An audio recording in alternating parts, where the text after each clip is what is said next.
سيلعب الأهلي المصري مع مونتيريا المكسيكية على المركز الخامس في كأس العالم للأندية بعدما خسر بهدفين مقابل لا شيء أمام جوانزو الصيني بطل آسيا في دور الثمانية.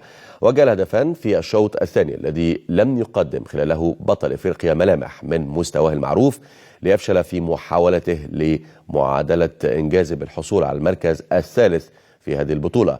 وفي مباراة دور الثمانية الأخرى تغلب الرجاء البيضاوي المغربي ب2-1 على مونتيري. لم تكن الهزيمة هي مصدر الحزن الوحيد للأهلي في المغرب بعدما تعرض نجمه محمد أبو تريكة لإصابة بالغة في عضلات الساق ليتم استبداله في بداية الشوط الثاني. ويرجح أن تكون هذه آخر لمسة لأبو تريكة في ملاعب كرة القدم بعدما تأكد غيابه ل6 أسابيع عن الملاعب، وهو الذي أعلن اعتزاله بعد كأس العالم للأندية.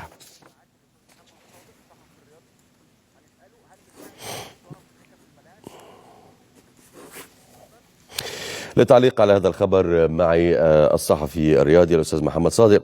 أستاذ محمد، تحياتي. وفي البداية اسمح لي أن أسألك عن خبر أبو تريكة، هل يعني تأكد بهذا الخبر أنه ستكون آخر لمسة له لكرة القدم بعد الإصابة؟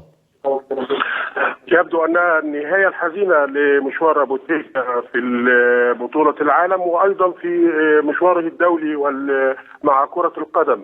فأبو تريكة الذي زال مصرا على الاعتزال تلقى إصابة بالغة بالأمس تحرمه مباراة مونتيريا المكسيكي في تحديد المركز الخامس والسادس، وتغيبه عن الملاعب أكثر من 6 أسابيع على الأقل طبقا لتقرير الجهاز الطبي.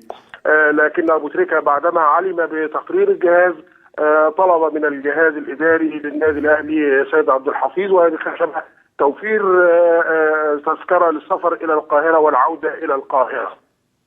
طيب أيضا يعني من ضمن سياق الأخبار هناك محاولات يعني إعادة قرار أبو تريكة بالعودة للقاهرة والبقاء في المغرب مع الفريق.